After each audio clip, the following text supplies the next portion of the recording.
மாலை நேரம். டிவ்ல கார்ட்டூன் சத்தம் ஜோரா போய்கிட்டு இருக்கு. சோஃபாவில் ஒரு குட்டி ஹீரோ பிஸ்கட் சாப்பிட்டுக்கிட்டு ஜாலியாக உட்காந்துருக்கான். அப்போ சமையலறையில இருந்து அம்மா, டா வீட்டு பாடம் முடிச்சாச்சான்னு கேட்குறாங்க.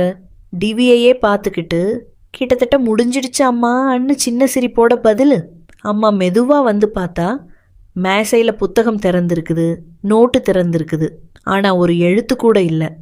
இது வீட்டு பாடம் இல்லை, அலங்காரம்னு சொன்ன உடனே குட்டி ஹீரோ உணர்ச்சி வசப்பட்டு, அம்மா பள்ளியில் ரொம்ப சோர்வாக இருக்கு, மூளை முழுக்க நிரம்பிடுச்சுன்னு ட்ராமா ஆரம்பம்.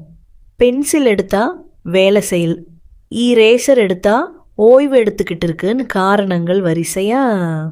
டிவி அணைச்சிடுவேன்னு சொன்னதும் நோட்டை பிடிச்சிக்கிட்டு, இந்த வீட்டு பாடம் ஏன் குழந்தை பருவத்தையே கெடுத்துடுதுன்னு சென்டிமெண்ட் சீன். அப்போ அம்மா சிரிச்சுக்கிட்டே ஒரு மாய வார்த்தை சொல்கிறாங்க. வீட்டு பாடம் முடித்தா ஐஸ்கிரீம். அடுத்த நொடியிலேயே அதே பையன் சுறுசுறுப்பா எழுதி முடிச்சு, அம்மா இது ரொம்ப சுலபந்தான்னு பெருமையாக சிரிக்கிறான். அப்போ நமக்கு புரியுது, வீட்டு பாடம் கஷ்டம் இல்லை, ஊக்கம் இருந்தால் போதும்.